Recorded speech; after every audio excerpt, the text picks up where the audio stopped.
समाधि સ્થિતાનામ યત ભાતિ પૂર્ણમ, જે સમાધિમાં સ્થિત છે, નિર્વિકલ્પ સમાધિને પ્રાપ્ત કરે છે, તેને તે પૂર્ણ બ્રહ્મ તત્વ છે, જે અવસ્થાત્રય સાક્ષી છે, તુરિયા અવસ્થા રૂપ છે અને સાથે સાથે અદ્વૈત છે, અદ્વૈત રૂપ છે, એની પ્રાપ્તિ થાય છે. એ પરમ બ્રહ્મ હું સ્વયં છું એવું સાધક પોતે કહે છે, અથવા તો એવી વિચારણા છે એ કરે છે. હવે અત્યાર સુધી જે કહેવાયું એના સંદર્ભથી ઉપસંહાર છે કરાય છે, એટલે કે છઠ્ઠા અને સાતમા મંત્રની અંદર અત્યાર સુધી જે કહેવાયું એનો ઉપસંહાર છે એ કરે છે, અને ત્યારબાદ અંતિમ આઠમા મંત્રમાં પણ એ ઉપસંહાર ચાલુ રાખી અને અંતે નવમા મંત્ર છે એમાં ફલશ્રુતિ છે એ કહેવાશે. તો અહીંયા છઠ્ઠા મંત્રની અંદર શું કહેવા માગે છે શંકરાચાર્યજી? તો કહે છે યદાનંદલેશૈ સમાધિ વિશ્વમ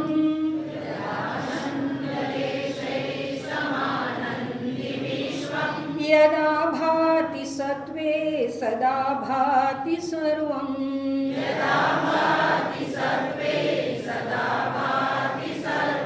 यदा लोचित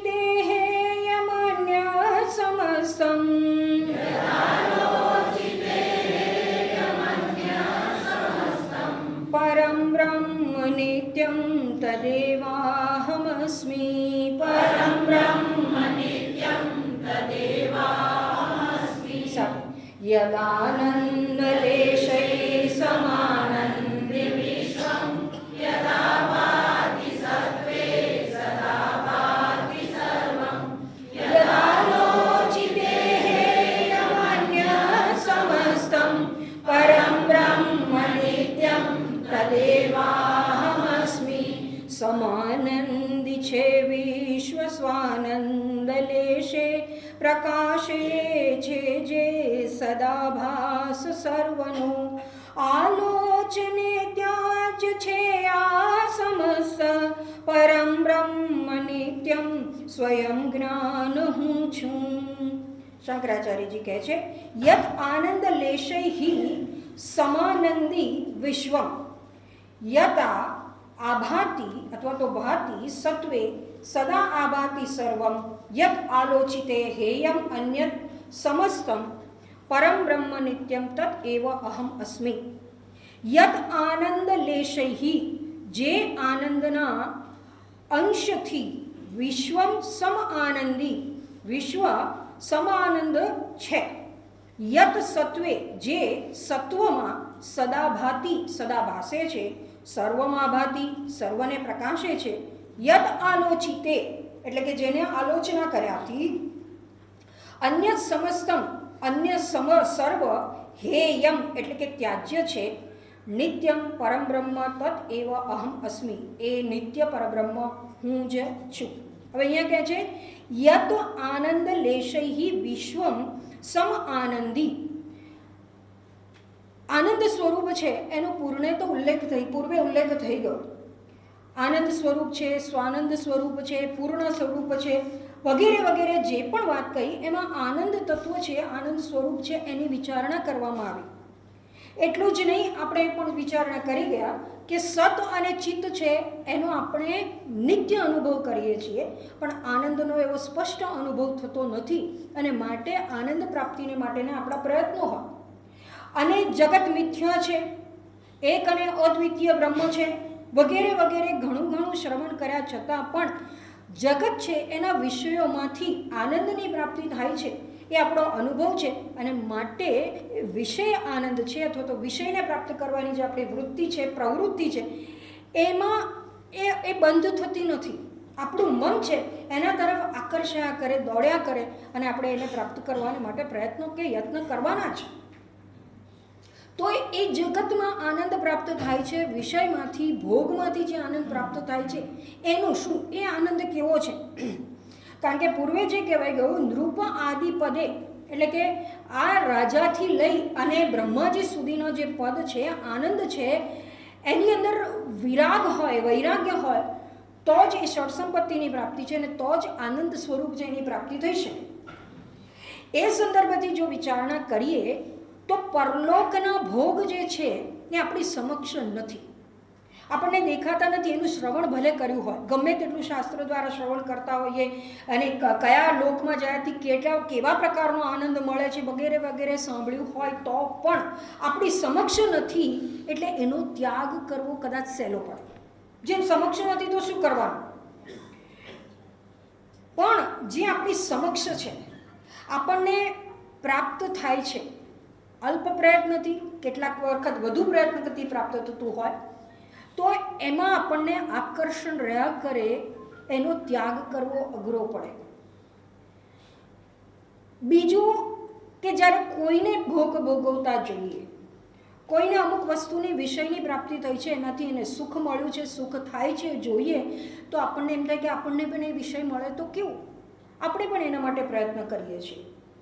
અર્થાત જગતના જે ભોગ છે એ મારી નજર સમક્ષ છે માટે એને પ્રાપ્ત કરવાને માટેના આપણા પ્રયત્નો કે એને પ્રાપ્ત કરવાની આપણી ઈચ્છા છે એ જલ્દી નષ્ટ થતી નથી.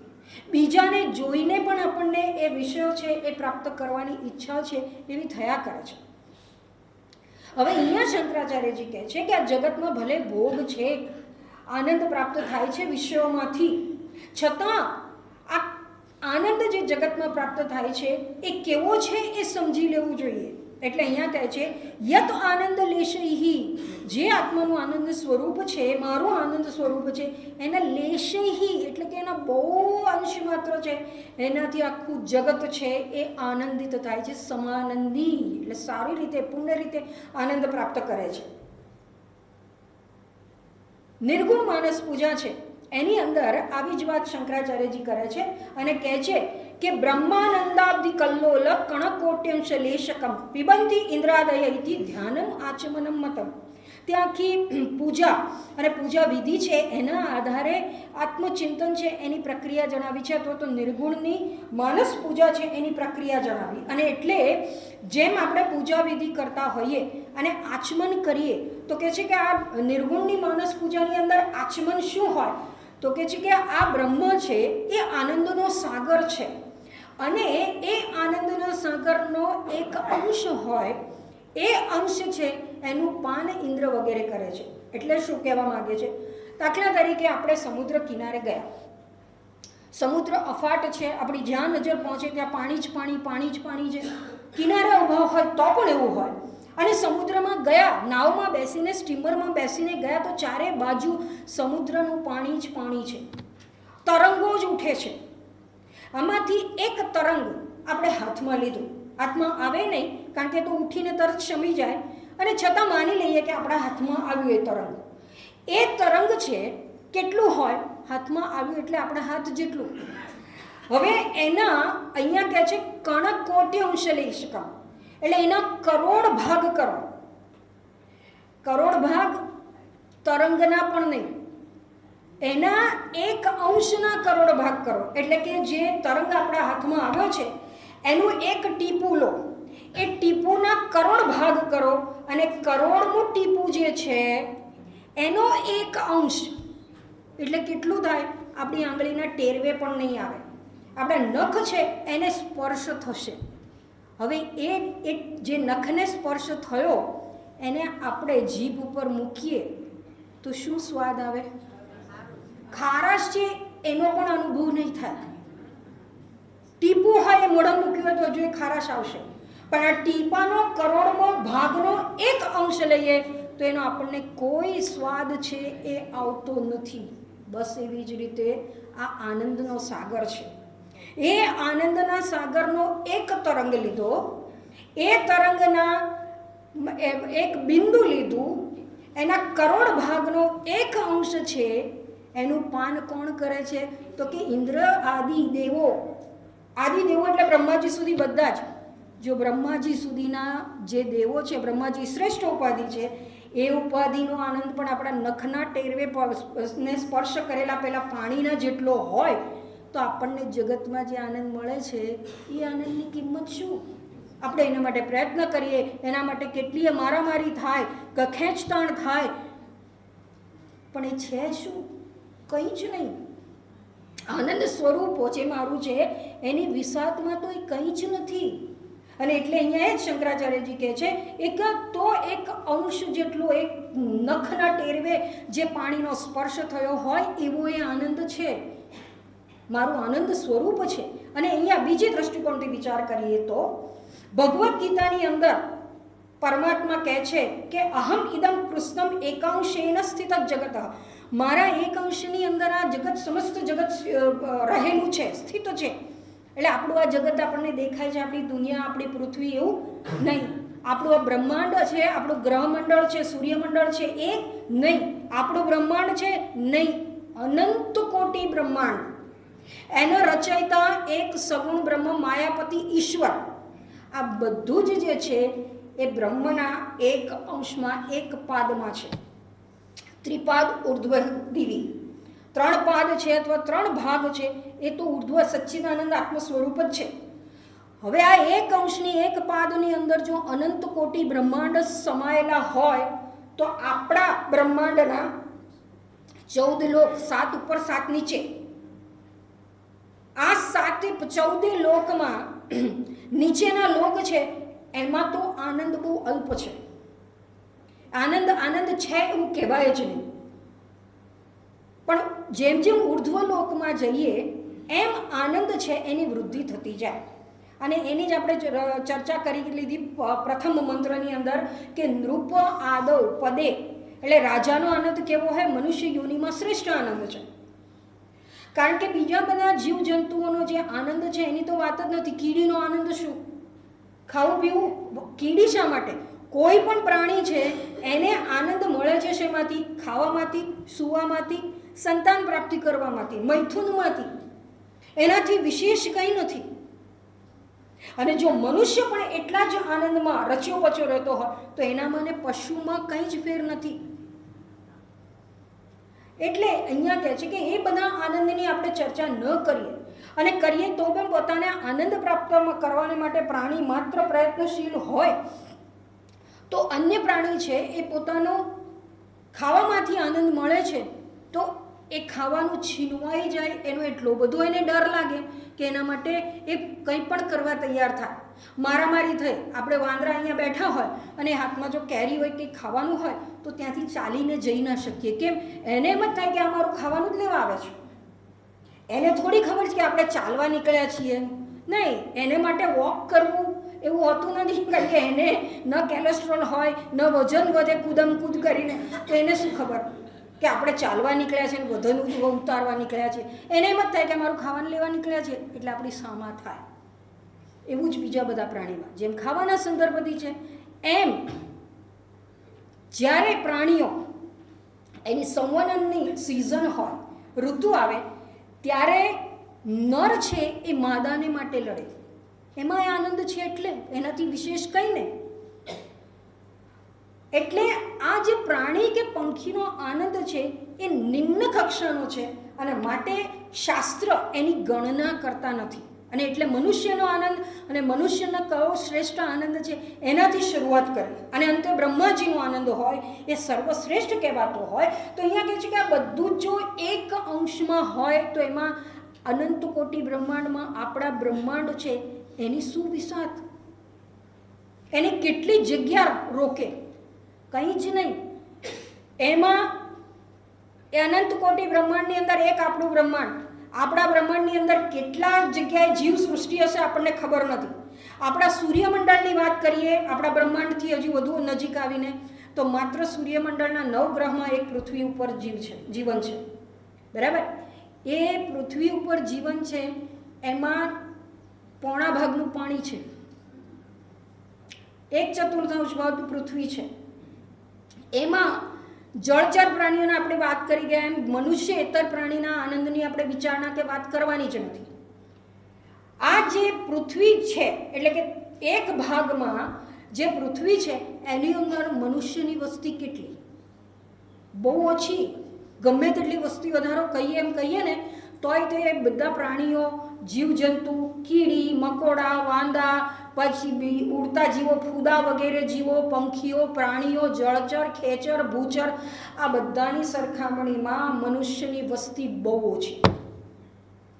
એ મનુષ્યની વસ્તી ઓછીમાં આપણે એક દેશના એક ભાગમાં એક જગ્યામાં રહી અને આનંદને પ્રાપ્તને પ્રયત્ન કરીએ અને આ વસ્તુ મને મળી જાય એવી ઈચ્છા, એવી કામના, એવા ધમપછાડા એ કેટલા મહત્વના. સાધકના દૃષ્ટિકોણથી વિચારવાનું છે. સામાન્ય માણસને કે અજ્ઞાનીને જે સત્ય લાગે છે એના માટે પ્રયત્ન કરે જે કરે તે સાધકના દૃષ્ટિકોણથી. એટલે જ અહીંયા શંકરાચાર્યજી કહે છે મારા આનંદ સ્વરૂપ છે એના એક અંશ છે, એક ટીપાના કરોડમાં ભાગના એક અંશ જેટલો આનંદ છે વિશ્વમાં, આખા વિશ્વમાં. તેની કિંમત શું? હવે જે બીજી રીતે વિચારીએ, જ્યારે આપણને આનંદ વસ્તુમાંથી પ્રાપ્ત થાય છે, કેમ થાય છે? એક તો પહેલાં આપણે પહેલે દિવસે જોઈ ગયા એમ વસ્તુ કે વિષયની અંદર સામાન્ય ચૈતન્ય રહેલું છે. એ સામાન્ય ચૈતન્ય એટલે કે સામાન્ય સતચિત અને આનંદ સામાન્ય રૂપે રહેલા છે. એ આનંદ લક્ષણનો ની સાથે મારા અંદરથી રહેલી આનંદની વૃત્તિ, ચિદાભાસ સહિત જે આનંદની વૃત્તિ બહાર નીકળે છે અને વિષયમાં રહેલી આનંદ સામાન્ય આનંદ છે એની સાથે ઐક્ય કરે એટલે આનંદ થાય. આ એક પ્રક્રિયા થઈ. બીજી દ્રષ્ટિકોણથી વિચાર કરીએ કે કોઈ પણ પ્રાણી કે પંખી કે મનુષ્ય છે એને વિષય ભોગમાંથી એ ખાવાનું હોય, રૂપ હોય, ગમે તેમાંથી આનંદ આવતો હોય તો એ આનંદ આવે છે કેમ, અને જ્યારે આનંદ ભોગવે છે ત્યારે પરિસ્થિતિ શું છે? સર્વપ્રથમ ભગવદ્ ગીતામાં પરમાત્માએ કહ્યું એમ, જ્ઞાન અને સુખ છે એ સત્વગુણ છે, એના વિકારરૂપ છે, અથવા તો સત્વગુણને કારણે જ્ઞાન અને સુખ છે એની આપણને પ્રાપ્તિ થાય છે. અર્થાત વિષય ભોગમાંથી પ્રાપ્ત આનંદ થતો હોય કે બૌદ્ધિક વ્યક્તિ બુદ્ધિશાળી હોય અને એને બુદ્ધિના વિષયમાંથી એટલે કે જ્ઞાન પ્રાપ્ત કરવું, જગતના વિષયોનું જ્ઞાન પ્રાપ્ત કરવું, ભણવું ગણવું વગેરેમાંથી જે આનંદ આવતો હોય, આ કોઈ પણ પ્રકારનો આનંદ હોય, ઇન્દ્રિય ગમ્ય આનંદ હોય, ઇન્દ્રિયના વિષયનો આનંદ હોય, મનનો આનંદ હોય એટલે કે કલ્પનાથી વિચારણાથી લાગણીપૂર્વક વ્યવહાર કરવાથી ગમે તે રીતે આનંદ આવતો હોય, તો એ આનંદ પ્રાપ્ત ક્યારે થાય? જ્યારે સત્વગુણનો ઉદય હૃદયમાં થાય ત્યારે. નહીં તો આનંદ છે એનો ભોગ છે કરી શકાય નહીં, આનંદ છે એને અનુભવાય નહીં. બીજું, જ્યારે કોઈને પણ આનંદની પ્રાપ્તિ થાય ત્યારે સત્વગુણના ઉદયની સાથે સાથે આપણા જે પુણ્ય કર્મ છે એ ફળ આપવા એક ક્ષણે તૈયાર હોય તો જ આપણને આનંદ કે સુખનો અનુભવ થાય છે. કેમ? પુણ્યનું ફળ સુખ છે, પાપનું ફળ દુઃખ છે, આ શાસ્ત્રોનો નિયમ છે. એટલે જેમ શારીરિક, માનસિક, બૌદ્ધિક, કોઈ આર્થિક, કૌટુંબિક બધા દુઃખ છે એનું કારણ આપણા પાપ કર્મના ફળ હોય, તો જે પણ સુખ આપણને મળે છે એ આપણા પુણ્ય કર્મનું ફળ છે. એટલે સત્વગુણનો ઉદય અને પુણ્ય કર્મ ફળ આપવા તૈયાર થાય ત્યારે આપણને સુખ કે આનંદનો અનુભવ થાય, એ વિષય ભોગમાંથી હોય કે કોઈ પણ પ્રકારનો હોય. હવે જે ક્ષણે આપણે આનંદ અનુભવીએ છીએ ત્યારે આપણી વૃત્તિ અંતર્મુખ થઈ જાય, અને વૃત્તિ અંતર્મુખ થાય એટલે એક ક્ષણ પૂરતો જે અહંકાર છે એ અહંકાર લેશ થઈ જાય, ન્યૂન થઈ જાય, અને તો જ આપણે વિષયમાં રહેલો આનંદ છે એની સાથેનું ઐક્ય થાય અને આનંદની અનુભૂતિ થાય. એટલે જ્યારે વિષય ભોગમાં જગતના કોઈ પણ પદાર્થમાંથી આપણે આનંદ છે એને અનુભવ કરીએ છીએ ત્યારે આપણું મન છે, આપણો અહંકાર છે એ શાંત હોય, વૃત્તિ અંતર્મુખી હોય, સત્વગુણનો ઉદય થયો હોય, પુણ્ય કર્મ ફળ આપવા તૈયાર થાય ત્યારે સુખનો અનુભવ થાય. એ પ્રાણીને, પંખીને પણ એવું જ હોય. ભલે પ્રાણી કે નિમ્ન યોનિઓ કહેવાય, ભોગ યોની છે, એમાં દુઃખ જ મળે એવું નથી. એને જ્યારે પણ ખાનપાનમાંથી, મૈથુનમાંથી, નિદ્રામાંથી આનંદ મળે છે ત્યારે એના કોઈક પુણ્ય કર્મનો ઉદય થાય છે. એ તામસી પ્રકૃતિ છે અથવા તો એનામાં તમસનો પ્રભાવ વધારે છે, અંતઃકરણ તમસથી આવૃત છે, બુદ્ધિનો વિકાસ નથી, બુદ્ધિ જડ છે, જાજી બુદ્ધિ છે નહીં, અને છતાં પણ એ સત્વ છે એનો ઉદય થાય અને એના પુણ્યકર્મ ફળ આપવા તૈયાર થાય ત્યારે પ્રાણી, પંખી ગમે તે હોય એને આનંદ છે, સુખ છે એનો અનુભવ થાય છે. એટલે આપણો આનંદ કેવો છે? અવસ્થાગત છે.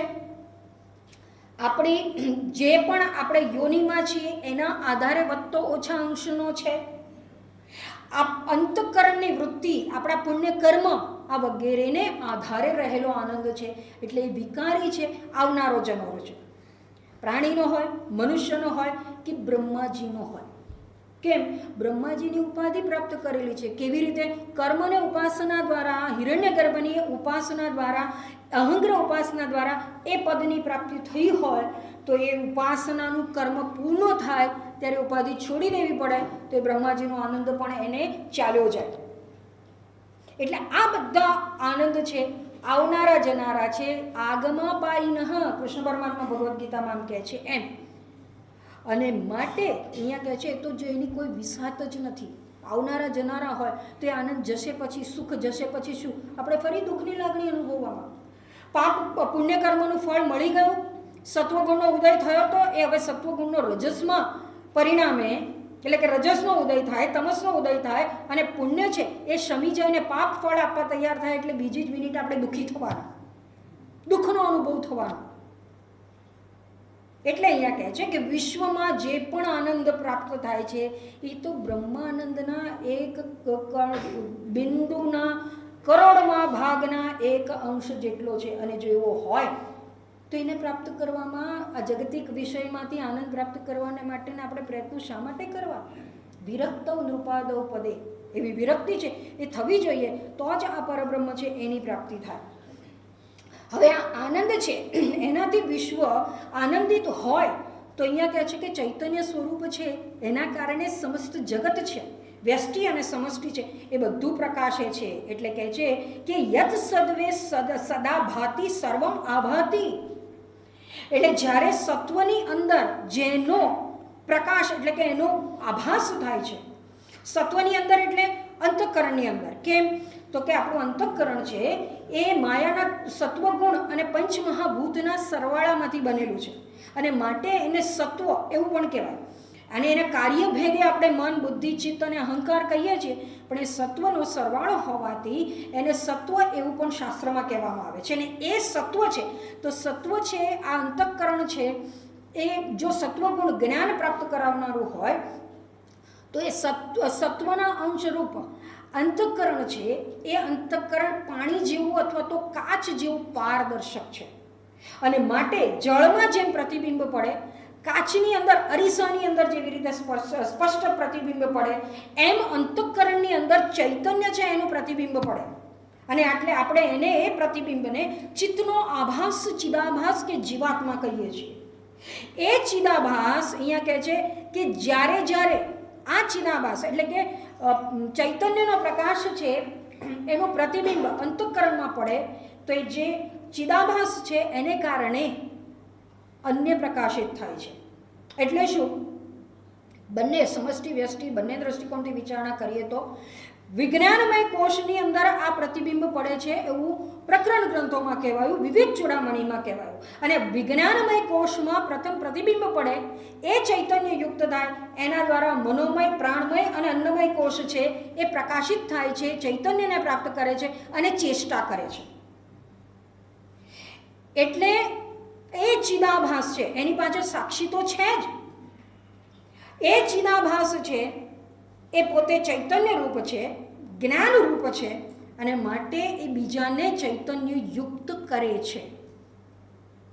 હવે સમષ્ટિના દ્રષ્ટિકોણથી જોઈએ તો સમસ્ત જગત છે એ કોના પ્રકાશથી પ્રકાશે છે? ચૈતન્યના પ્રકાશથી પ્રકાશે છે. કઠોપનિષદમાં કહ્યું કે ભગવદ્ ગીતામાં પણ કહ્યું એમ ઉપનિષદમાં કહ્યું તમેવ બાંતમ અનુભાતિ સર્વમ તસ્ય ભાષા સર્વમિદમ વિભાતિ.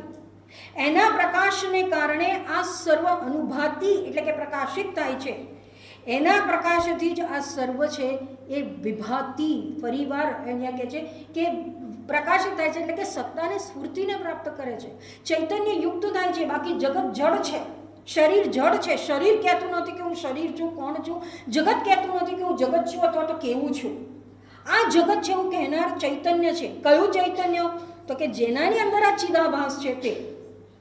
એટલે જગત ચૈતન્ય રૂપ થાય છે, ચેષ્ટા કરે છે સમષ્ટિ જે છે એ અથવા તો બાહ્ય ચૈતન્ય છે એને કારણે. અને આ જગત છે સારું છે, ખરાબ છે, અમુક વિષય છે એ દરેક કોણ કહે છે? તો કે એનો દ્રષ્ટા, પ્રમાતા એટલે કે ચિદાભાસ છે એ કહે છે. અને ચિદાભાસ જ્યારે કહે છે ત્યારે પદાર્થને જાણે છે. પદાર્થ કયો છે, કેવો છે, મારો છે, નથી એવું કહેનાર છે એ ચિદાભાસ છે. એટલે પણ એ વિષયોને કે જગતને પ્રકાશે છે એવું કહેવાય. બીજી રીતે કહીએ તો સૂર્યની અંદર, ચંદ્રની અંદર, અગ્નિની અંદર કોઈ પણ પ્રકાશિત પ્રકાશની પદાર્થ છે એની અંદર પ્રકાશ કોનો છે? તો કે અંતે આત્મતત્વનો પ્રકાશ છે. એટલે સૂર્ય છે એને કારણે પ્રકાશે છે પણ સૂર્ય આત્માને પ્રકાશી શકે નહીં. ચંદ્ર છે એની અંદર સૂર્યનો પ્રકાશ હોય તો ચંદ્ર સૂર્યને જ ના પ્રકાશે તો બ્રહ્મને પ્રકાશવાનો પ્રશ્ન રહેતો નથી. પણ આ બધા પદાર્થો જો આત્મતત્વને કારણે પ્રકાશિત થાય છે તો વાસ્તવમાં સૂર્યનો પ્રકાશ આત્મતત્વના પ્રકાશને કારણે છે એ સમજ્યા. પણ આ સૂર્ય છે એવું કીધું કોણે? એને પ્રકાશિત કોણે કર્યું? મેં જોયો, હું એને સૂર્ય છે એવું કહું છું, પ્રકાશ સ્વરૂપ છે એવું કહું છું, તો એને પ્રકાશનાર ચિદાભાસ કે વ્યક્તિ એનો દ્રષ્ટા છે એ છે. અને માટે જગતના પદાર્થને પ્રકાશે છે કોણ? સત્વની અંદર જ્યારે ચૈતન્યનું પ્રતિબિંબ પડે ત્યારે પ્રતિબિંબ છે એને કારણે જગત છે એ પ્રકાશિત થાય છે. યત આલોચિતે, આગળ કહે છે યત આલોચિતે યત સમસ્તમ હેયમ નિત્યમ પરમ બ્રહ્મ તત્વ અહમ એવ અસ્મિ. એટલે અહીંયા કહે છે કે જ્યારે આલોચિતે, આલોચિતે એટલે વિચારણા કરવી, સમીક્ષા કરવી અથવા તો દર્શન કરવું એવો પણ અર્થ લઈ શકાય. એટલે કે જ્યારે આત્મતત્વનું દર્શન થાય, હું એ સચ્ચિદાનંદ બ્રહ્મ છું એવું અપરોક્ષ જ્ઞાન થાય, ત્યારે સમસ્તમ હેયમ, સમસ્તમ સર્વમ હેયમ ત્યાજ્ય છે. સમસ્ત સર્વ એટલે કે વિશ્વ, જગત, જે પણ નામ આકાર છે એ બધા ત્યાજ્ય છે, ત્યાજ્ય છે. અને ત્યાગ ન થાય ત્યાં સુધી આપણને આત્મ સાક્ષાત્કાર પણ થતો નથી. એટલે કૈવલ્ય ઉપનિષદ કહે છે ત્યાગેન એકેન અમૃતત્વ માનશે, માત્ર ત્યાગથી આત્મતત્વ છે એની પ્રાપ્તિ થાય છે. શેનો ત્યાગ કરવાનો છે? જગતનો ત્યાગ કરવાનો. તો જગતનો ત્યાગ કરી દઈશું તો આપણે ક્યાં જગતની બહાર થોડા છીએ? શરીરનો ત્યાગ કરી દેવાનો તો શું મરી જઈએ? તો આત્મજ્ઞાન થવાનું નથી. શરીર તો સાધન છે. તો અહીંયા ત્યાજ્ય છે એટલે શું, ત્યાગ કોનો કરવાનો છે એની પણ વિચારણા કરવી જોઈએ.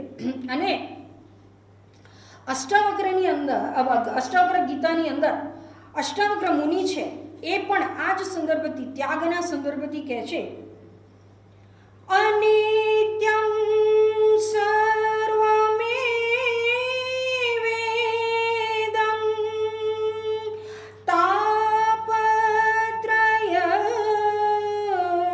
દૂષિતં અસારં નિંદિતં હેયં ઇતિ નિષેધ્ય શામ્યતિ. આ સમસ્ત જગત, વ્યષ્ટિ સમષ્ટિ બધું અનિત્ય છે. ત્રણ તાપથી, આદિ ભૌતિક, આધ્યાત્મિક, આદિ દૈવિક તાપથી દૂષિત છે, અસાર છે, નિંદ્ય છે. માટે આ ત્યાજ્ય છે એવો નિશ્ચય કર અને શાંત થા. ઋભુ ગીતામાં જેમ કહ્યું તેમ ઇતિ નિશ્ચિનું, એ નિશ્ચય, એનો નિશ્ચય કર અર્થાત કે સાક્ષાત્કાર કર. માત્ર નિશ્ચય કર એટલું જ પૂરતું નથી, એટલે કે પરોક્ષ જ્ઞાનના દ્રષ્ટિકોણથી પૂરું નથી, પણ ત્યાં જ્યાં પણ નિશ્ચય કરવાનું કહેવાયું, આત્મ સાક્ષાત્કાર કર, આત્મ સ્વરૂપ પોતાનું છે એની દ્રઢતા કર. અને એમ કર્યાથી અહીંયા કહે છે કે આ સર્વ આલોચિત એ સર્વમ હેયમ પછી ત્યજાઈ જાય છે અને તો જ શાંતિ છે એની પ્રાપ્તિ થાય છે. હવે અહીંયા બ્રહ્મથી અન્ય સર્વ ત્યાજ્ય છે એટલે શું? જો સર્વ ત્યાજ્ય અને બધું ત્યાગી દઈએ તો એ ત્યાગ કેવો કહેવાય? અથવા તો મારે આપણને ત્યાગ કરવો છે, અહીંયા સાંભળ્યું કે બ્રહ્મ સત્ય છે, જગત મિથ્યા છે, માટે સર્વનો ત્યાગ કરવો જોઈએ. તેવો ત્યાગ કરવામાં આપણે ત્યાગ કરવો છે એવી જ્યાં સુધી ભાવના રહે ત્યાં સુધી ત્યજાતું નથી. એ આત્મ અવસ્થા તો છે જ નહીં. સાધકને માટે પણ ત્યાગ કરવો, ત્યાગ કરવો, ત્યાગવું છે એવું કરવામાં મન અશાંત રહેવાનું. અને અહીંયા તો અષ્ટાવક્રજી કહે છે એમ મન શાંત થાય છે. તો ત્યાગ કરવો એટલે શું? સર્વપ્રથમ વિચારવું જોઈએ કે ગ્રહણ અને ત્યાગ જેવું કંઈ વાસ્તવમાં છે જ નહીં. કેવી રીતે? રજ્જુમાં દેખાતો સાપ આપણે ગ્રહણ કરીએ છીએ ખરા? ગ્રહણ કરી શકીએ ખરા? ના. તો એનો ત્યાગ કેવો કહેવાય? ત્યાગ પણ શક્ય નથી. એ સાપ છે અને બહાદુરી બતાવવા માટે એને પકડીને ઊંચકીને નાખી દઉં એવું કરવા જઈશું તો પણ સાપને હાથમાં નથી આવવાનો, રજ્જુ જ હાથમાં આવવાની છે. તો સાપનું ગ્રહણ જ નથી કર્યું તો આપણે એવું કહેવાય કે મેં સાપનો ત્યાગ કર્યો? નહીં. એવી જ રીતે અહીંયા કહે છે કારણ કે એ સાપ સત્ય પણ નથી, અસત્ય પણ નથી, મિથ્યા છે તો એનું અસ્તિત્વ જ ન હોય. એવી જ રીતે જગત જો સત્ય હોય તો એનું ગ્રહણ થાય, ત્યાગ થાય. એના વિષયોનો, એના પદાર્થોનો ગ્રહણ થાય, ત્યાગ થાય. પણ એ મિથ્યા હોય તો એનું ગ્રહણ જ નથી, એનો ત્યાગ પણ નથી. અને જો ગ્રહણ કર્યું છે તો મિથ્યા ગ્રહણ છે, ત્યાગ કર્યો છે તો પણ મિથ્યા છે. તો ત્યાગવાનું શું? જગતમાં જે સત્યત્વની બુદ્ધિ છે એનો ત્યાગ માત્ર કરવાનો છે. સર્વમ હેયમ યદા આલોચિતે, એ આત્મતત્વનું દર્શન થતાં સર્વમ હેયમ, સર્વ ત્યજાઈ જાય છે. રજ્જુ છે એનું દર્શન થતા, રજ્જુનું વાસ્તવિક જ્ઞાન થતા સાપમાં જે સત્યત્વની બુદ્ધિ હતી એ આપોઆપ ત્યજાય છે. અહીંયા હેયમ એટલે આપોઆપ સરી પડે છે, ત્યજાય છે. એ સાપ સત્ય હતો એવી જે બુદ્ધિ હતી, એવી ભ્રાંતિ હતી, એ જ રહેતી નથી. એવી જ રીતે બ્રહ્મ એક અને અદ્વિતીય છે એવું જ્યારે દ્રઢ અપરોક્ષ જ્ઞાન થાય ત્યારે જગતમાં આ દેહની અંદર જે સત્યત્વની બુદ્ધિ છે, અહંભાવ છે, આત્મબુદ્ધિ છે, તાદાત્મ્ય છે, એ ત્યજાઈ જાય છે. શાસ્ત્રની ભાષામાં કહીએ તો શોભન અધ્યાસ છે એનો ત્યાગ થઈ જાય છે. આ જગત સારું છે, સત્ય છે, એ શોભન અધ્યાસ કહેવાય. એનો ત્યાગ છે એ થઈ જાય છે.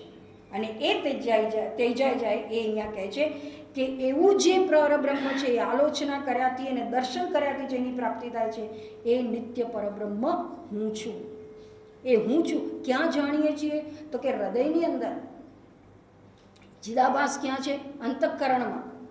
એ સાક્ષી છે એ ક્યાં છે? એ બી ત્યાં જ છે. ઘટાકાશ અને મહાકાશ ને જલાકાશની જેમ આકાશની અંદર ઘડો બન્યો, માટીમાંથી ઘડો બન્યો, આકાશમાં છે તો એના ઘડાની દિવાલને લીધે ઘટાકાશ થયું. ઘટાકાશ અર્થાત ઘડામાં કંઈ નથી. આપણે પાણી ભરીએ, પાણી ચોખ્ખું છે તો એની અંદર આકાશનું પ્રતિબિંબ પડે, એને જલાકાશ કહેવાય. હવે આ જલાકાશ મહાકાશ રૂપ હું છું એ જાણે કેવી રીતે? એને અનુભૂતિ થાય એટલે શું? તો કે જ્ઞાન માત્રથી જાણે. પણ એ જાણવા માટે ઘટાકાશ છે એ તો ત્યાં છે જ. પણ જ્યારે એને પોતાને ઘટાકાશ સહિત જલાકાશને હું મહાકાશ એવું જ્ઞાન થાય ત્યારે જલાકાશ છે એનો બાદ થઈ જાય છે. જલાકાશ રહેતું નથી. હું જલાકાશ સત્ય એવું ભાન રહેતું નથી. એવી જ રીતે સાક્ષી સહિત ચિદાભાસ પોતાના આત્મ સ્વરૂપને જ્યારે જાણે ત્યારે ચિદાભાસ જીવ ભાવ, શરીર ભાવ, જગતમાં સત્યની બુદ્ધિ આ બધું જ છે એમાં એ નાશ પામે છે, એનો બાદ થાય છે અને માત્ર અવશિષ્ટ રહે છે આત્મ સ્વરૂપ, જે અહીંયા કહે છે આલોચિતે. એટલે જેમ આપણે આનંદ પ્રાપ્ત કરીએ અથવા તો કોઈ પણ વસ્તુનું જ્ઞાન પ્રાપ્ત કરીએ ત્યારે એ જ્ઞાન છે, જ્ઞાતા છે અને જ્ઞેય વસ્તુ છે. એટલે મને આ પુસ્તકનું જ્ઞાન થયું, મને આ ક્લિપનું જ્ઞાન થયું, એવું આપણને જ્ઞાન થયાનું ફળની પ્રાપ્તિ થાય છે. આનંદ ભોગ પ્રાપ્ત થયા એ ફળની પ્રાપ્તિ થાય છે. પણ જ્યારે આત્મ સાક્ષાત્કાર થાય, ઐક્ય થાય, ચિદાભાસ જ ના રહે, ભોગતા ના રહે, કરતા ના રહે, તો એ હું આત્મ સ્વરૂપ એક અને અદ્વિતીય છું, તો ત્યાં ફળ પ્રાપ્ત કરવાનું હોય નહીં. અને માટે એ આનંદ સ્વરૂપ, એ જ્ઞાન સ્વરૂપ છે એમને પ્રાપ્ત કરવાના પ્રયત્નો હોતા નથી. તેના પ્રયત્નો છે અંતઃકરણ શુદ્ધિના. શેના પ્રયત્નો છે? અનાત્મ બુદ્ધિને દૂર કરવાના. અનાત્મામાં જે આત્મબુદ્ધિ થઈ હતી એનો બાદ કરવાના પ્રયત્ન હોય, આત્મતત્વને પ્રાપ્ત કરવાના પ્રયત્નો હોય નહીં. અને એ આનંદ સ્વરૂપ, એ પ્રકાશ કે જ્ઞાન સ્વરૂપ સર્વનો આધાર છે. ઋભુ ગીતામાં કહ્યું સર્વાનંદ સ્વરૂપો હમ સર્વાનંદ ઘનોસ્મી અસ્મિ અહમ નિત્યમ ચૈતન્ય માત્ર અહમ. હું સર્વ આનંદ છું, વિષય આનંદના આધાર રૂપ છું, નિત્ય આનંદ ચૈતન્ય સ્વરૂપ માત્ર હું છું. એ જ અહીંયા કહે છે. એવું જ્યારે જ્ઞાન પ્રાપ્ત થાય ત્યારે અવશિષ્ટ છે એ કંઈ રહેતું નથી, સર્વ છે એ ત્યજાઈ જાય છે. હવે એ જ સંદર્ભથી આગળ કહે છે કેમ અત્યાર સુધી વિચારણાની વાત કરી, નિધિધ્યાસનની વાત કરી, પણ સાધક જો મધ્યમ અધિકારી હોય, નિધિધ્યાસન કરી શકવાની એની ક્ષમતા ન હોય તો કે એનું નિર્ગુણ છે એ આત્મતત્વની ઉપાસના છે કરવી જોઈએ. અને એનો અહીંયા ઉલ્લેખ છે એ હવે શંકરાચાર્યજી કરે છે મંત્ર 7. અનંતમ વિભુમ સર્વયોની નિરીહમ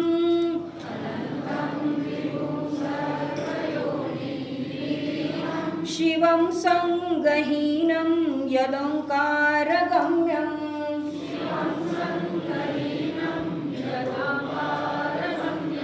નિરાકારમત્યુજ્વલમ મૃત્યુહીનમ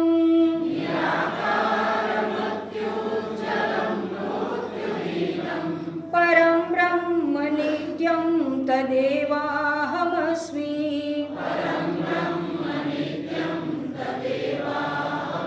એક સાથે અનંતમ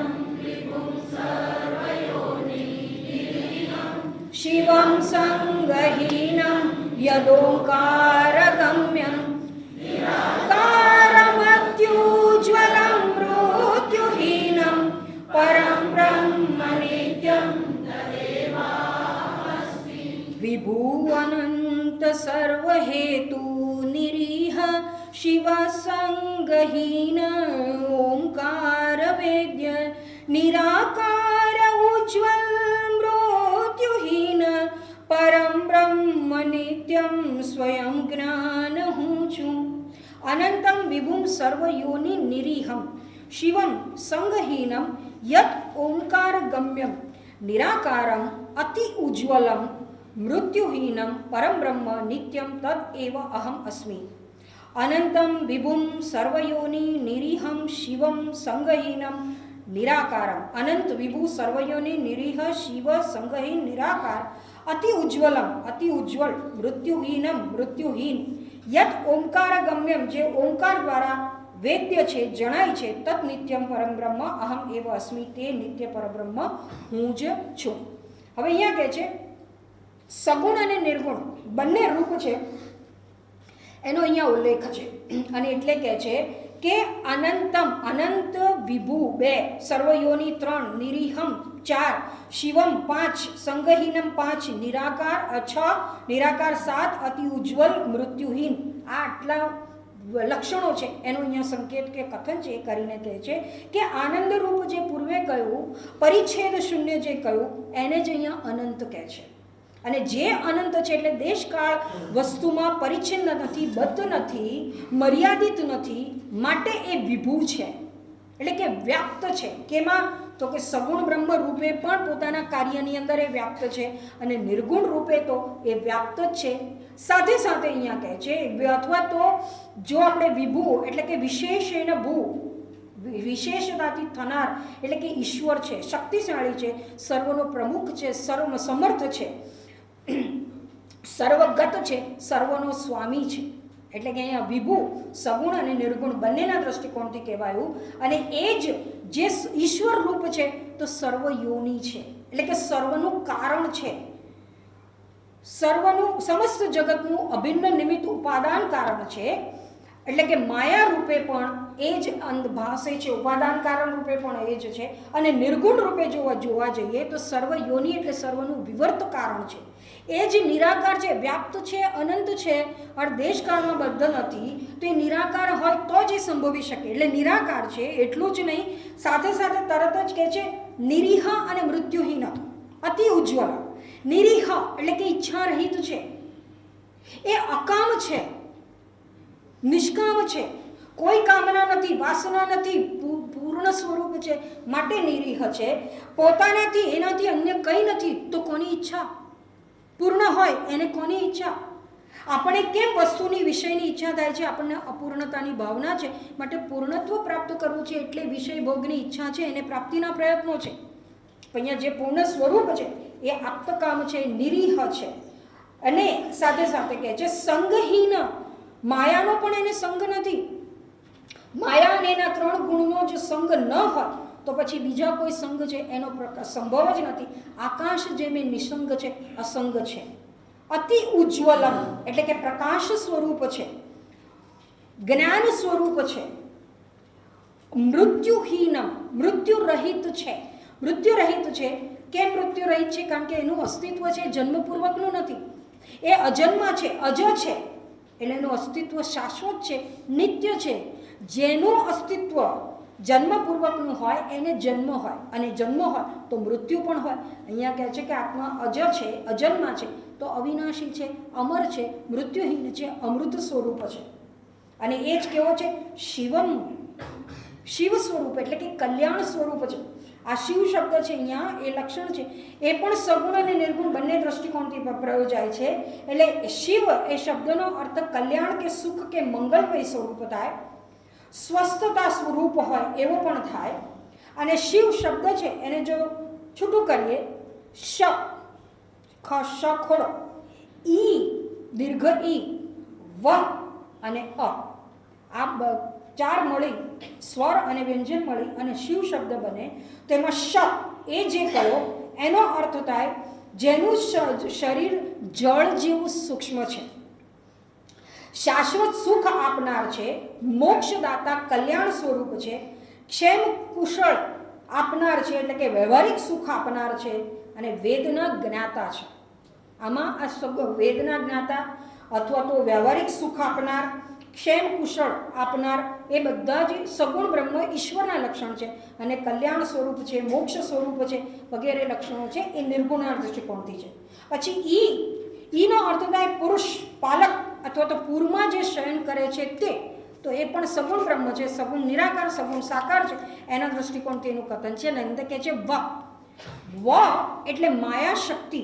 સગુણ બ્રહ્મમાં એ શક્તિ નિત્ય છે, અને માટે શિવ એટલે સગુણ બ્રહ્મ રૂપ પણ છે, નિર્ગુણ પણ છે, સગુણ પણ છે, અને એવા જે આત્મતત્વ છે ઓમકાર એવ ગમ્ય, ઓમકાર દ્વારા જ્ઞેય છે. અહીંયા ઓમકારની વાત કેમ કરી તો કે ઓમકાર છે એ નિર્ગુણ બ્રહ્મનું પ્રતીક છે. આલંબન રૂપે આને ગ્રહણ કરી, પ્રતીક રૂપે ગ્રહણ કરી અને એની ઉપાસના છે કરવામાં આવે છે. સગુણનું પણ પ્રતીક છે, સગુણ બ્રહ્મનું પણ છે, અને નિર્ગુણનું પણ છે. સગુણ કે નિર્ગુણમાં કઈ રીતે ઉપાસના કરાય છે એના આધારે ફળ છે એની પ્રાપ્તિ થાય. સગુણની ઉપાસના કરીએ એ ઓમકારની બધી માત્રાઓની અલગ અલગ ઉપાસના કરવાથી આ લોકના ભોગ, સ્વર્ગલોકના ભોગ, બ્રહ્મલોકના ભોગ વગેરેની પ્રાપ્તિ થાય છે કામના હોય તો. નિર્ગુણની ઉપાસનામાં કામનાનો પ્રશ્ન નથી, અને માટે નિર્ગુણની ઉપાસના 3 માત્રાપૂર્વક થાય અને ત્યારે આત્મતત્વ છે એની પ્રાપ્તિ થાય. એટલે અહીંયા કહે છે ઓમકાર ગમ્યમ, ઓમકાર દ્વારા જ્ઞેય છે. અહીંયા કેવી કોણ કહે છે? શંકરાચાર્યજી. શંકરાચાર્યજી શું પોતાનું કઈ વાત કહે છે તો કે ના, આ તો શાસ્ત્રોમાં ઉપનિષદોમાં કહેલું છે. શું છે તો કે છે કે બ્રહ્મ એટલે કે નિર્ગુણની ઉપાસનામાં ઓમ આલંબન છે. ઓમ પંચદશીકારે કહ્યું, પંચદશીમાં ઓમ આલંબન છે. જેવી રીતે બ્રહ્મ તત્વ મન અને વાણીનો વિષય નથી એવું આપણે કહીએ તો એ જ્ઞાન થાય, એટલે કે એની ઉપર ચિંતન કરવાથી, એની વિચારણા કરવાથી એ જ બ્રહ્મ તત્વનું જ્ઞાન થાય. ઓમકાર છે એના દ્વારા જ્ઞાન થાય, તો એ જ ઓમકારની ઉપાસના કર્યાથી પણ બ્રહ્મ તત્વ છે એની પ્રાપ્તિ થાય છે. અર્થાત કે એને ઉપાસના કરી શકાય છે. ક્યાં કહ્યું? નૃષિ ઉત્તરતાપની ઉપનિષદ, પ્રશ્ન ઉપનિષદ, કઠોપનિષદ, માંડુક્ય ઉપનિષદ, મુંડક ઉપનિષદ, તૈતરીય ઉપનિષદ છે, એ બધામાં જ એની આ નિર્ગુણની ઉપાસનાની, ઓમકાર આધારે નિર્ગુણની ઉપાસના છે એનું પ્રતિપાદન છે કરવામાં આવ્યું. માંડુક્યમાં શું કહ્યું તો કે છે ઓમ ઇતિ એતદ અક્ષરમ ઇદમ સર્વમ. આ ઓમકાર છે એ અક્ષર છે અને આ સર્વરૂપ છે. પ્રશ્ન ઉપનિષદમાં કહ્યું યહ પુનઃ એતમ ત્રિમાત્રેણ ઓમકારિતિ અનેન એવ અક્ષરેણ પરમ પુરુષમ અભિધ્યાયતિ. એટલે કે આ 3 માત્રા દ્વારા આ પરમ પુરુષ છે એનું જે ધ્યાન કરે છે તેને એની પ્રાપ્તિ થાય છે. કઠોપનિષદમાં કહ્યું એતત આલંબનમ શ્રેષ્ઠમ, એતદ આલંબનમ પરમ, એતદ આલંબનમ જ્ઞાત્વા બ્રહ્મલોકે મહીયંતે સર્વે વેદા યત પદમ આમનંતિ. જે સર્વ વેદો જે પદને એટલે કે ઓમકારને કહે છે, એની સિદ્ધિ કરે છે અથવા તો એને કહે છે, એ ઓમકાર શ્રેષ્ઠ આલંબન છે નિર્ગુણના જ્ઞાન માટે, બ્રહ્મતત્વના જ્ઞાન માટે. પરમ આલંબન છે, અંતિમ આલંબન છે, જેને જ્ઞાત્વા જાણીને સાધક છે બ્રહ્મલોકે મહીયંતે, એટલે બ્રહ્મલોકમાં બ્રહ્માજીના લોકમાં જાય છે ને એવું નહીં, અહીંયા બ્રહ્મ સ્વરૂપ છે એની પ્રાપ્તિ કરે. પણ બ્રહ્મલોકમાં પણ જાય.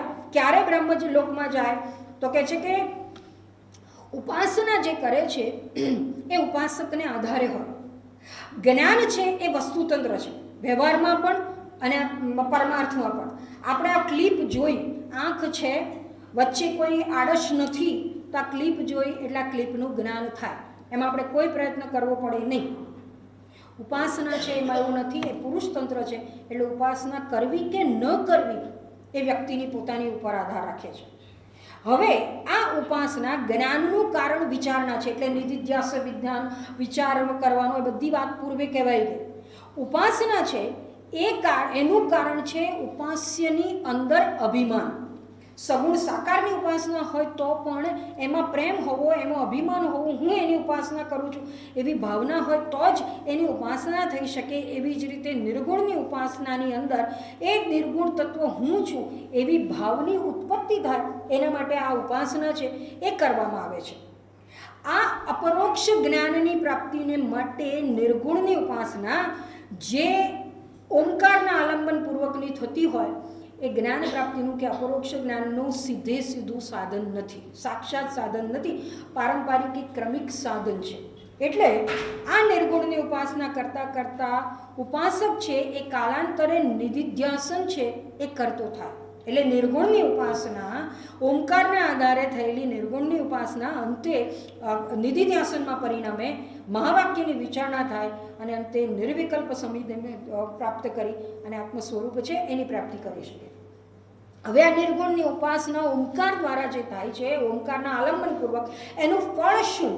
તો કે છે કે નિર્ગુણનો ઉપાસક છે એને જો વૈરાગ્ય પ્રબળ ન હોય, મોક્ષની ઈચ્છા તીવ્ર ન હોય, છતાં ઓમકારની ઉપાસના કરે છે તો મૃત્યુ બાદ એ બ્રહ્મલોકમાં જાય, બ્રહ્માજીની પાસે જ્ઞાન પ્રાપ્ત કરે અને બ્રહ્માજીનું આયુષ્ય જ્યારે પૂરું થાય ત્યારે એ વિદેહ મુક્તિ છે એને પ્રાપ્ત કરે છે. પણ જો ઉપાસક છે એને વૈરાગ્ય છે અને ઉપાસનાનો પરિપાક નથી થયો તો જ્યાંથી છૂટ્યું હોય ત્યાંથી એની શરૂઆત બીજા જન્મમાં થાય. એટલે ભગવદ્ ગીતામાં કહ્યું તેમ યોગીનામ કુલે એવ શુચિનામ શ્રીમતામ ગેહે, કોઈ પણ રીતે એની બેમાંથી એક્ય છે, એક એની ગતિ છે એ થાય છે. અને જો ઉપાસકમાં વૈરાગ્ય પ્રબળ છે, મુમુક્ષુતા પ્રબળ છે અને ઉપાસનાનો પરિપાક થાય તો વિદેહ મુક્તિ છે એને પ્રાપ્ત કરે છે. એટલે ઓમકારની ઉપાસના છે એના દ્વારા શેની પ્રાપ્તિ થાય એ વાત કરી. હવે ઓમકાર એટલે શું ને એની ઉપાસના કેવી રીતે? તો કે છે આ આત્મા મન અને વાણીથી અગોચર છે, જણાય કઈ રીતે?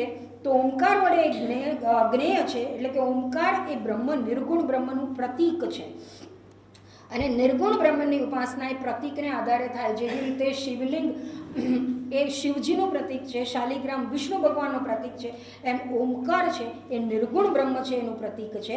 અને એની 3 માત્રા છે. એ 3 માત્રામાં અકાર એટલે જાગ્રત અવસ્થા, સ્થૂળ શરીર એનો અભિમાની વિશ્વ, ઉકાર સ્વપ્ન અવસ્થા, સૂક્ષ્મ શરીર તૈજસ એનો અભિમાની, મકાર એટલે સુષુપ્ત અવસ્થા, કારણ શરીર એનો અભિમાની પ્રાજ્ઞ, અને બિંદુ અર્ધચંદ્ર અને બિંદુ એટલે સર્વનો સાક્ષી, તુરીય આનંદ સ્વરૂપ. આમ આ જે 3 માત્રા કહી, એના 3 અભિમાની 3 અવસ્થા કહી, એનો બાદ કરી અને અંતે અવશિષ્ટ રહે છે એ આત્મતત્વ હું છું એવી વિચારણા કરવી, એની ઉપાસના, એના ઓમકારને આધારે ઉપાસના કરી કહેવાય. હવે જેમ આ વ્યષ્ટિમાં વિચારણા કરી એમ સમષ્ટિમાં પણ, કારણ કે સમષ્ટિ અને વ્યષ્ટિ એ બંનેની ઉપાધિ એ બધેની બાદ ન થાય તો ઐક્યની સિદ્ધિ ન થાય. એટલે જ્યારે વ્યષ્ટિની વિચારણા કરીએ તો સાથે સાથે સમષ્ટિની પણ કરવાની. અને એટલે જેમ આપણે મહાવાક્યની તત્વમસી મહાવાક્યમાં વિચારણા કરીએ ત્યારે વ્યષ્ટિ અને સમષ્ટિ એના 3 શરીર, 3 અભિમાની, 3 અવસ્થા, 3 કાળ, એના કાળ, એનો કાર્ય, આ દરેકનો વિચાર કરીને એક એક બધું ઉપાધિ સહિત, અવિદ્યા અને માયા ઉપાધિ સહિત બધી વાત કરીએ તો નિરુપાધિક આત્મતત્વ રહે છે. એવું જ આ ઓમકારના દૃષ્ટિકોણથી છે. અને એટલે ઓમકાર છે એને મહાવાક્ય રૂપ પણ કહેવામાં આવે છે. હવે ઓમકાર શબ્દનો અર્થ સમજીએ તો ઓમકારનો અર્થ બીજો છે, એનો શબ્દ બીજો પ્રયોગ છે પ્રણવ. આપણે સામાન્ય રીતે પ્રણવ શબ્દ પ્રયોગ કરીએ છીએ, ખબર છે. તો પ્રણવ એટલે શું? તો કે જે પ્રાણ જીવન રૂપ છે તેને પ્રણવ કહેવાય. 3 ગુણથી પર, સર્વજ્ઞ, સર્વસાક્ષી, સર્વકર્તા જે છે એ પ્રણવ છે. પ્ર એટલે પ્રકૃતિ અને સંસાર સાગર, એના કાર્યરૂપ સંસાર સાગર છે એને તરવાની નાવ, નવ એટલે પ્રણવ. અને અથવા તો અહીંયા કહે છે કે પ્ર એટલે પ્રપંચ, ન એટલે નહીં, અને વહ એટલે તમને, અર્થાત કે ઓમકારનો જપ કરનાર છે એને સંસાર નથી, એને સંસાર છે એની પ્રાપ્તિ થતી નથી. અથવા તો પ્રકર્ષેણ વહ નયતે, ઉત્કૃષ્ટતાથી જે મુક્ત કરાવે, કર્મનો નાશ કરી દિવ્ય જ્ઞાન આપે, એને પ્રકર્ષેણ કુશળતાથી માયા રહિત જે નવીન બનાવે છે, સ્વરૂપ સિદ્ધિ પ્રાપ્ત કરાવે છે એ જ પ્રણવ છે. આમ ઓમકાર દ્વારા આત્મતત્વ છે એ જ્ઞેય છે, એ નિત્ય પરબ્રહ્મ હું સ્વયં છે. હવે અહીંયા ઉપસંહાર થઈ ગયો. હવે અહીંયા શંકરાચાર્યજી છે એ અંતિમ વાત કરે છે અને ત્યારબાદ ફળશ્રુતિ છે એનું કથન કરે છે. શ્લોક 8. યદાનંદ સિંધૌ નિમગ્નં પુમાન સ્યાત,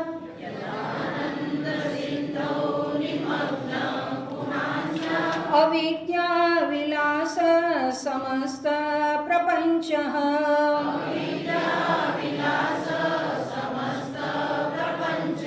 तदान स्फुरत्यद्भुतं यन्निमित्तं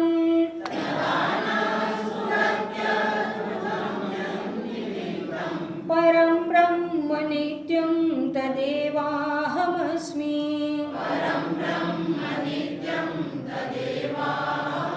एक साथ यदानंद सिंधौ निमग्ना पुमांस्य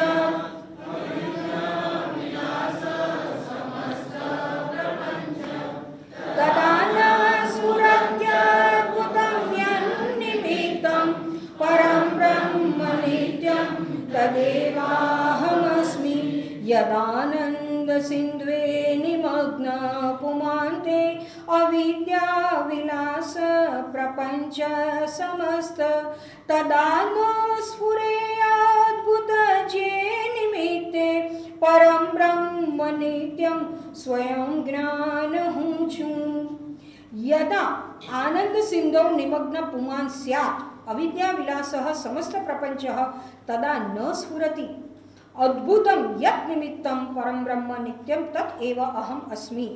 यदा आनंद सिंधौ જ્યારે આનંદ સાગરની અંદર પુમાન પુરુષ નિમગ્ન સ્યાત નિમગ્ન થાય છે તદા ત્યારે અવિદ્યા વિલાસઃ સમસ્ત પ્રપંચઃ અવિદ્યાના વિલાસરૂપ સમસ્ત પ્રપંચ સ્ફુરતિ ન સ્ફુરતો નથી યત અદ્ભુતમ જે અદ્ભુત નિમિત્ત છે નિમિત્ત છે તत् નિત્યમ પરમ બ્રહ્મ અહમ એવ અસ્મિ તે નિત્ય પરબ્રહ્મ હું જ છું।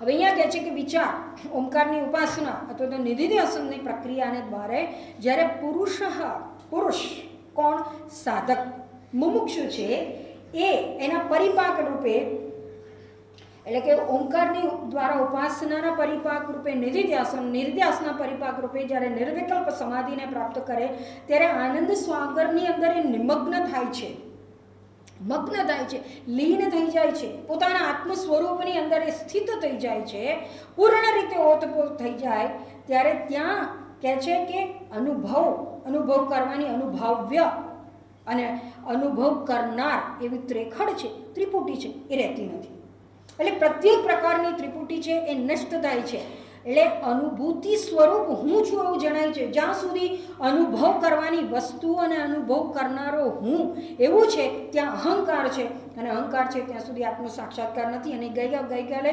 રસાસ્વાદના સંદર્ભથી જોઈ ગયા કે અહંકાર જ્યાં સુધી જાગૃત છે ત્યાં સુધી આત્મતત્વની અનુભૂતિ થતી નથી એનાથી વિરુદ્ધ મને આત્માનો અનુભવ થયો એવું જે કહેવાય તો એ અનુભવ કરનારો અનુભવ સ્વરૂપ આત્માથી ભિન્ન છે તે વાસ્તવમાં અનુભવ જ નથી। એટલે અહીંયા કહે છે કે જ્યારે આનંદ સાગરમાં લીન થાય અનુભૂતિ સ્વરૂપ એ થાય છે ત્યારે શું તો કે અવિદ્યા વિલાસ રૂપ અને અવિદ્યાના વિલાસ રૂપ જે સમસ્ત પ્રપંચ છે અનંત કોટી બ્રહ્માંડ છે એનો રચયિતા ઈશ્વર છે વગેરે કંઈ જ સ્ફૂરતું નથી।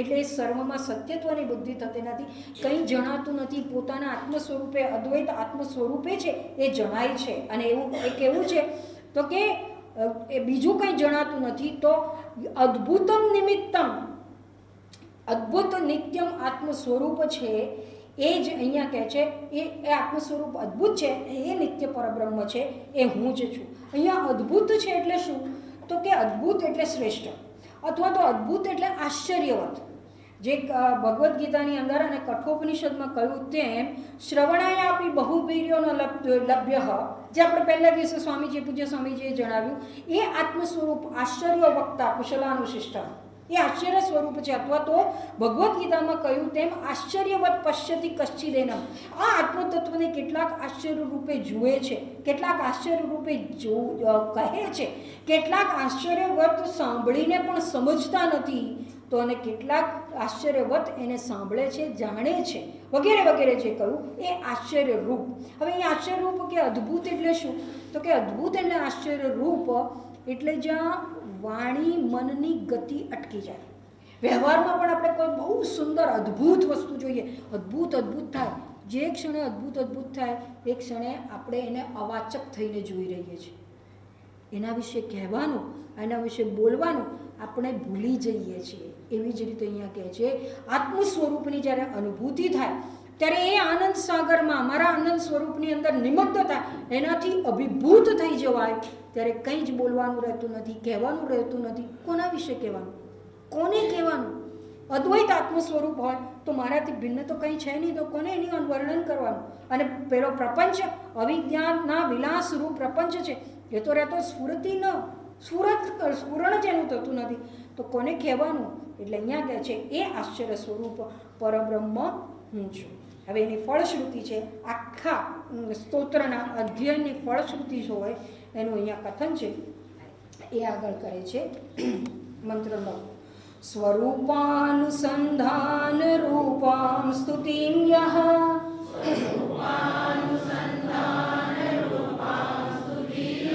પઠેદાદરાદ ભક્તિ ભાવો મનુષ્યઃ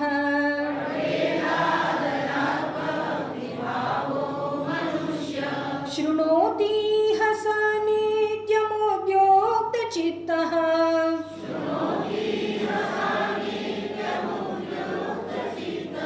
ભવેદ વિષ્ણુરત્રૈવ વેદ પ્રમાણાત ભવેદ વિષ્ણુરત્રૈવ વેદ પ્રમાણાત.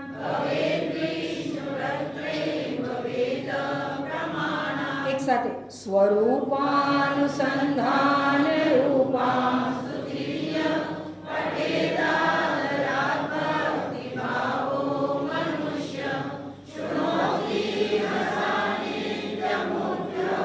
ચિત્ત ભવેદ વિષ્ણુરત્રૈવ વેદ પ્રમાણાત ભવેદ વિષ્ણુરત્રૈવ વેદ સ્વરૂપાનુસંધાન રૂપસ્તવન્ના ભણે સાદરે ભક્તિ ભાવે મનુષ્ય તથા નિત્યોદ્યોક્ત ચિત્તે શૃણે જે વદે વેદ તે આરૂઢે વિષ્ણુપદે વદે વેદ તે આરૂઢે વિષ્ણુપદે.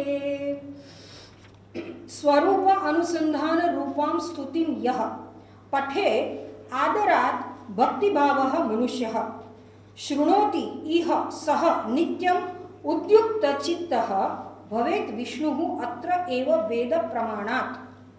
યહ મનુષ્યઃ જે મનુષ્ય ઇહ આ સ્વરૂપ અનુસંધાન રૂપમ સ્તુતિમ સ્વરૂપના અનુસંધાન રૂપ સ્તુતિને પઠેત ભણે છે, આદરાત આદરપૂર્વક ભક્તિભાવયુક્ત થઈને, શૃણોતિ સાંભળે છે, સહ નિત્યમ ઉદ્યુક્ત ચિત્ત જે નિત્ય ઉદ્યમી ચિત્તથી અને એને સાંભળે છે, સહ એવ વિષ્ણુ ભવેત વેદ પ્રમાણાત તે વેદ પ્રમાણથી અહીં વિષ્ણુ સ્વરૂપ થાય છે. હવે અહીંયા કહે છે યહ મનુષ્ય જે સાધક ઇહ સ્વરૂપાનુસંધાન રૂપામ સ્તુતિમ.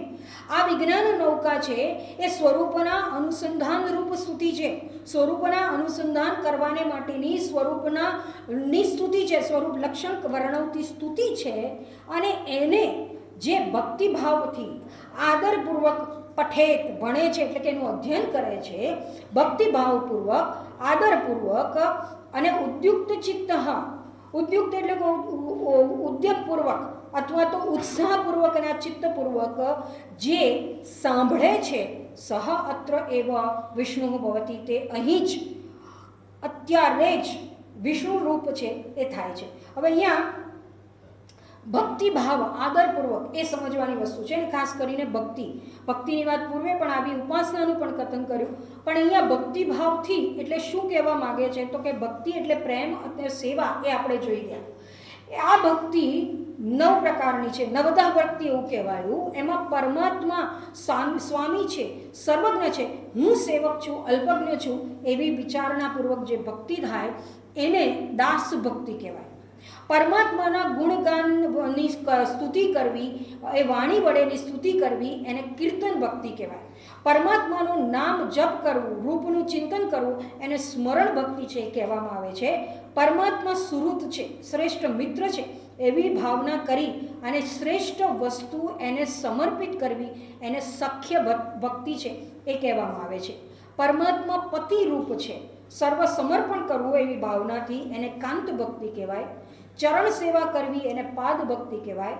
આત્મ સ્વરૂપનું શ્રવણ કરવું એને શ્રવણ ભક્તિ કહેવાય. રૂપનું ચિંતન અર્ચન કરવું એને ધ્યાન ભક્તિ કહેવાય. અને આત્મ સ્વરૂપનું ચિંતન કરવું એને આત્મનિવેદન ભક્તિ કહેવાય. અહીંયા કઈ ભક્તિની વાત કરી તો કે સગુણ અને નિર્ગુણ બંને દ્રષ્ટિકોણથી જ્ઞાન ભક્તિ અને સગુણની ઉપાસના તો દ્વૈત ભાવે થતી ભક્તિ બંનેનું કથન છે. કેમ તો કે જો કામના રહિત થઈ અને સગુણ સાકારનું ભલે દ્વૈત રૂપે કથન તો વિચારણા થતી હોય, ભક્તિ થતી હોય, તો એ અંતઃકરણ શુદ્ધિ રૂપ થાય. ઈશ્વરની કૃપા છે એ પ્રાપ્ત થતી જાય. અને ત્યારબાદ જ્ઞાન ભક્તિ છે એની અહીંયા વાત કરી છે જે સ્વરૂપની સ્થિતિ માટે છે. એટલે અહીંયા કહે છે શ્રવણ આત્મનિવેદન રૂપ આ સ્તોત્ર છે. એટલે એનું શ્રવણ કરવાથી, શ્રવણ ભક્તિ કરીએ, એની વિચારણા કરવાથી, કેમ એ સ્વરૂપ અનુસંધાન રૂપ છે અને માટે એની વિચારણા કરવાથી અંતે સ્વરૂપ છે એની પ્રાપ્તિ થાય છે. એટલે અહીંયા એટલે જ કહ્યું કે આ સ્વરૂપાનુસંધાન નિધિધ્યાસન રૂપ આ સ્થિતિ છે. એને ભક્તિથી, પ્રેમથી, આદર સહિત જે એને વિચારણા કરે છે, એનું અધ્યયન કરે છે અથવા તો માત્ર સાંભળે છે, પ્રતિક્રિયા રહિત થઈને યહ શૃણોતી સાંભળે છે, એટલે કે એક પ્રતિક્રિયા ન થાય તો વિપર્ય રહિત થઈને, વિપરીત ભાવના રહિત થઈને એ જો સાંભળે છે એનો તો શું કહે છે તો કે હવે ચિત્ત દ્વારા ઉદ્યુક્ત ચિત્ત, ઉત્સાહપૂર્વક પણ એ જો સાંભળે છે અથવા તો ઉદયુક્ત ચિત્ત એટલે કે નિરાશા, ચિંતા, ભય, કામના એનો ત્યાગ કરી અને નિષ્કામતાપૂર્વક, ઉત્સાહપૂર્વક, સાહસપૂર્વક એ જે સાંભળે છે એને પ્રાપ્ત કરવાનો પ્રયત્ન કરે છે એ અત્ર એવ અહીં જ વિષ્ણુ ભવે. વિષ્ણુ એટલે કે આત્મ સ્વરૂપ થાય છે. કારણ કે વિષ્ણુ શબ્દ છે એનો અર્થ જ વ્યાપ્ત એવો થાય. એટલે કે પોતાના વ્યાપ્ત સ્વરૂપને, અનંત સ્વરૂપ છે એની પ્રાપ્તિ છે એ કરે છે. અર્થાત આત્મતત્વ છે એ કોઈ કર્મ કે ઉપાસનાનો ફળરૂપ નથી. આત્મચિંતનના ફળરૂપ પણ કહી શકાય નહીં, કારણ કે એ સાધન નિરપેક્ષ છે અને છતાં આપણે આત્મચિંતન કરીએ છીએ, સ્વરૂપની વિચારણા કરીએ છીએ, અહીંયા કયું સ્વરૂપ અનુસંધાન, આત્મનિવેદન કરીએ છીએ, એ વાસ્તવમાં આપણી અનાત્મ બુદ્ધિ, જગતમાં સત્યત્વની બુદ્ધિ, દેહમાં અહમભાવ છે એનો ત્યાગ કરવાને માટે છે. અને જો એ અનાત્મ ભાવનો, દેહમાં અહમભાવનો ત્યાગ થઈ જાય તો આત્મસ્થિતિ છે એને પ્રાપ્તિ થાય. એ આત્મસ્થિતિ પ્રાપ્ત ક્યારે થાય છે તો કે મર્યા પછી નહીં. કર્મનું ફળ, ઉપાસનાનું ફળ મૃત્યુ બાદ હોય. આત્મજ્ઞાન છે એ મર્યા પછી થતું નથી. અધુના એવ, અહીં અત્યારે આ શરીર છે ત્યારે જ પ્રાપ્ત કરી શકાય છે. અને માટે અહીંયા જીવન મુક્તિ છે એની પ્રાપ્તિ થાય છે. અને જીવન મુક્તિની પ્રાપ્તિ થઈ એટલે પ્રારબ્ધ હોય ત્યાં સુધી શરીર ટકે, પણ એ બંધન છે એની અનુભૂતિ થતી નથી. અને અહીંયા કેવી રીતે કહેવું તો કે વેદ પ્રમાણ, આચાર્ય કહે છે શંકરાચાર્યજી, આ મારી પોતાની વાત નથી, વેદ શાસ્ત્રનું પ્રમાણ છે કે જ્ઞાનાદેવતુ કૈવલ્યમ, નિધિધ્યાસન દ્વારા વિચારણાથી મુક્તિની પ્રાપ્તિ થાય છે. આ શાસ્ત્રમાં કહેલું છે.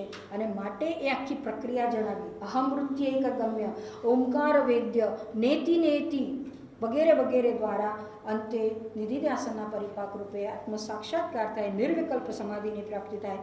ત્યારે આત્મ સ્વરૂપ છે એમાં સ્થિતિ છે એ પ્રાપ્ત થાય છે. આમ આ સ્તોત્ર આત્માનુસંધાન, સ્વરૂપાનુસંધાન રૂપ સ્તોત્ર છે એનું સમાપન થયું, સ્તોત્રનું સમાપન થયું. પણ આત્મવિચારણાની હવે શરૂઆત કે શુભારંભ છે એ થવો જોઈએ. પરમાત્માને પ્રાર્થના કરું આપ સર્વને એ આત્મવિચારણા, નિધિધ્યાસન કરવાનું સામર્થ્ય બક્ષે. ઓમ પૂર્ણમદ પૂર્ણમિદં પૂર્ણાત પૂર્ણમુદચ્યતે પૂર્ણસ્ય પૂર્ણમાદાય પૂર્ણમેવાવશિષ્યતે. ઓમ શાંતિ શાંતિ શાંતિ. હરિ ઓમ.